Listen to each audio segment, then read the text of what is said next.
everybody. Today we're visiting with John. Hi, guys. And thank you very much for joining us. Sure. John is in a situation that many people on our website have talked about. If you have spent any amount of time on online threads, it's a problem, it's an issue. We're talking about supply. It turns out there's shortages. Yes, these drugs do well. They have the science and the stats to back them up. We are thrilled with the way that it's changing future and lives and health, which includes us. But that means that, some of these drugs are new. Zepbound was just FDA approved for weight loss back in November of 23. So doctors are jumping on. They are prescribing it. Patients are learning more and more about it and asking for it. And that is fantastic. But with that is coming a little bit of an issue with supply and demand. We recently talked about how they're expanding their facilities. They're trying to keep up with it, but that can't happen all at once. So until then, John, people are having problems getting their supply. And that's exactly what happened to you. So let's jump right into it, find out what happened to John, how long he had to wait, how that affected his regimen, his hunger, what he had going on, if it messed up with his weight gain. And then there's going to be quite a twist at the end. So let's just start off with, tell us kind of where your journey was up until the point where, oh no, I'm supposed to take a shot today and I don't have it in the fridge. Right. I had kind of stalled out on losing weight, and I was sort of like fluctuating within over the course of 6 months, like about a 7 to 10 pound range roughly. But I was on 5.0 and I really didn't want to change to 7.5. I didn't want to go up, especially because my food had I had drifted into some imperfections with food. I was taking in some sugar. I was definitely being less strict with it as an additive and stuff like that. So, which guys, I know better. It's just hard to do. When you're addicted, it's tough. So what I'm hearing is that it's not that you stayed on the 5.0 because life was perfect. No. The 5.0 was working for you. You did lose quite a bit of weight on it. But then it's like, hey, I'm going to get my food together. Correct. And then if I need to go up from there, then I'll go up from there. But yeah, I was down, at my peak, I was down, I want to say 22 or 23% or something. I mean, I was down quite significantly. So, I felt like it was good. And I do think, and guys, we know this, right? Using the medicine is one thing, but you still do have to. It's wise to change your diet if your diet isn't good. It's wise to change your exercise regimen if that isn't good. And it's probably wise to do strength training, whether or not that's good, because these meds they're associated with muscle loss. So there's just things you have to do, right? And I didn't like the idea of bumping up my dosage while I wasn't doing everything else right, because it's like, this isn't going to shock anybody, but like a lot of us, I don't want to take medicine I don't need to take. I want to keep my doses as low as I can, and hopefully eventually I'll be off them someday, so we'll see. Sure. Mentally, you came to the point where you said, you know what, I'm going to titrate up to the 7.5. Yeah, because I was really struggling to get my eating right, and I'm like, okay, why do I want to keep fighting? So, and you had really good success. You kind of inspired me with that. You guys know, well, for those of you who've been with us for a while, Amy's story, you struggled with it a little bit at 5. You titrated up to 7.5 and just immediately got right back on plan and stayed on plan, lost whatever weight you had gained being off plan, and then titrated back down, which is brilliant. That's absolutely great. If you can do that and your doctor supports it, awesome. That was what my hope was. It's now 7 weeks ago, whatever it was. Yeah. So we have the plan, and John is scientific. He's by the numbers. He's a percentage guy. And so this was a well thought out decision. So he decides, which is a big deal for him. And I think rightly so, it was great. Okay, I'm going to go to the 7.5. I white knuckled this, and we have tried so hard for so many years to lose weight. It's like, I've got this drug right here that can help me. I'm going to go ahead and titrate up. Yeah. You call your pharmacy. And up until now, you've had pretty good luck picking up your 5.0. Yeah. First of all, I call my doctor. We connect. The doctor is very supportive. Everything's great there. We'll increase your dose to 7.5. Now, I knew at the time I was making the call, which was probably late March, I think, or maybe early April. I knew that 7.5 was somewhat hard to come by. At that time, 2.5 and 5 were reasonably available. Any dose more than that was hit or miss. But I thought, it shouldn't be that hard.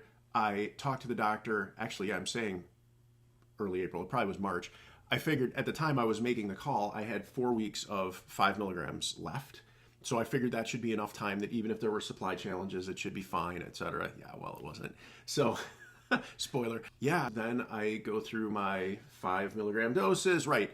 And now, like you said, I'm calling the pharmacy and just being like, hey, what's going on? Eventually, when I got down to my last dose of any medicine, 5 milligrams, but like just straight up my last dose, I was like, okay, I really don't want to take this yet. Because first I was thinking, okay, if I'm lucky and it comes in the next couple days, then great. But I didn't want to take my last dose because I kept hoping that maybe if I just extended a little bit, it would come in. And then I kind of got to the point where I was like, well, I really don't want to take like an orphan dose either. So it's kind of like, then I sort of got to the point where I was like, so I ended up stopping like 1 week before I needed to, I suppose. Which, just in retrospect, if I had that decision to do over, I would have made it a lot more clear-headedly. I just wasn't really thinking it through, I think. And you never know. And it's your very last dose. And you think, oh, and I've never had problems. Like, I've had really good luck. And I know, knock on wood, but I've had really good luck with this. I never have had any trouble getting any dose that I've tried to. My doctor's been super supportive. The pharmacy has been great. Like, I haven't had challenges. And in our area, the shortages weren't too bad. It seems like, or at least in my experience, they weren't. But then... So how long did you have to wait, and how did that feel as, you've had some buildup in your system, and then slowly but surely there's less and less Mounjaro in your system? It was really interesting. I was off it for about 4.5 weeks. Wow. Off all dosages. And I mean, I was calling lots of pharmacies, guys. I was looking around. I was trying to do everything. There's programs, I tried to reach out through Eli Lilly, and my doctor was like, yeah, we've tried it. We're not having luck. And I'm like, I'm going through Cleveland Clinic. So it's like, obviously it's a major healthcare system. They're good at what they do. So anyway, it was tough. Talk to us about just hunger in general. Yeah. So normally my experience, and I'll keep this short because this is a recap for those of you who've been with us for a while. So for me, day 1, when I take my shot, so it's 7 days, right? So day 1 through about day 4, I'm really basically just not hungry at all. Day 5, I'm normalizing. Day 6 and 7, I'm ready to eat again. And so that's kind of how it works. It was interesting because for maybe the first 10 days, it wasn't bad. Altogether, not the first 10 days off, but day 10. By about day 11, after my last shot, I was at the point where I was just never full because I've had some sugar, and I'm a stress eater, guys. I've got stuff going on. Life is a little bit stressful. Just is what it is. Sure. So that combination's kind of it's toxic, right? It's a really tough combination. So in the 4.5 weeks that I was off of off of tirzepatide, basically, I gained, I think, about 13 pounds. So 4.5 weeks. It's pretty impressive. And you said, with Mounjaro, you can kind of fight it, and, you really wanted to eat right. And sometimes you have some things that, they kind of creep in, and then you're like, no, I'm not going to let that tempt me. But you shared something. I would just cave, and I would try, to stay strong. But I just kept caving without the Mounjaro. Yeah, I think this experience is probably going to be familiar to folks. So you go to bed, you wake up, and you're like, yeah, I'm going to be perfect today. And then, 4 hours into your day or whatever period of time, it's all that reserve of willpower goes away.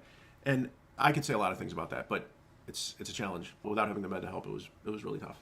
And during this time, what did your exercise look like? Really good. I ran a 10K. I've been doing strength training, so I'm doing the things that I should be doing anyway. A 10K is not the most that I've run, but it's the most that I've run recently. So, and I did the training that was appropriate to lead up to that too. So I was running, what is that? I was probably running 12 miles a week, something like that. That's not extravagant, but it's not nothing either. So, right. Exercise alone doesn't get it there though, guys. You guys know it's 90% diet probably. Yeah, so to that point, how many times have we read stories online that are heartbreaking where people are saying, I've tried so hard to lose weight my whole life, and my doctor told me to eat right and exercise. And it's kind of like the perfect example. Sean's like, I was really, really trying to eat right. Exercising's great. Eating right. Exercising. But that is why it's not about you didn't try hard enough. It's about these messages that our brain is getting. I wanted to eat I wanted oxygen for so long. It was that strong of an urge. Yeah. And then Mounjaro kind of finally lets us feel full. We eat a meal, and it's like every other normal person who is oh, I can go on with my day. I just had lunch. Whereas I just want to have a lunch again. So you kind of had to deal with that a little bit. And I hate that for you. But something happened last week. Oh. And how did it turn the corner? It turned the corner with It was a phone call. So I've been like I said, I was calling a bunch of pharmacies. And I had my prescription transferred I don't even know, 4 times probably, just to different pharmacies in the hope of connecting. No luck. It just happened that at the pharmacy that it was at, they were my second or maybe third call that day because I had kind of lost a little bit of hope in them.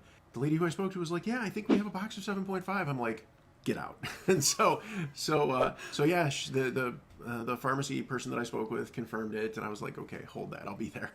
And so yeah, I got my Sent me the 7.5. happiest video text ever. It was great. Yeah. Yeah, I did not expect that. So I was, of course, absolutely thrilled. And We're thrilled for you. yeah, thanks. So last week I used my 5 dose, which the one good thing about that is because I was titrating up, I didn't have to go 4 weeks and then just hit 7.5. That I had not thought about, Yeah. and I'm glad you held on to the last one. And Yeah, now yeah. if you head over to, you probably do it the same way, because that was a nice move. Because a lot of people have talked about the 7.5 having more side effects, being a little bit, harder with stomach stuff. And so you didn't go drought 4.5 weeks, 7.5. You went something your body had been used to, a lower dose for a week. That probably served you very well, sir. If our video schedule permits and time permitting, maybe I'll report in on the side effects. Guys, so today that we're filming this was my first day on a 7.5 injection. I'm definitely noticing it. It's interesting. Yeah, we would love to have you back. A lot of people are potentially going through or have already went through like the whole titration up. Yep. And so as with most people in our community, 2.5, 5, 7.5, Right. they're really interested in how that feels when you bump up to a little bit of a heavier dose. How does that zepbound shot look, John? Oh, yes, of course. Okay. So here it is, guys. 7.5. Zep, can you see the label? Yeah, zepbound, there it is. So yeah, it's pretty cool. This is your new gold. Well, thank you so much for the recap. We can't wait to have you back on. We want an update on how you're doing in the next couple weeks. We know what it's like to be excited about goal weight, and we're cheering you on. I'm moving in the right direction, guys. Keep your fingers crossed for me. Yeah, thanks. That's been our video for today. Thank you so much for joining us. We hope you have a great rest of your day. See you guys.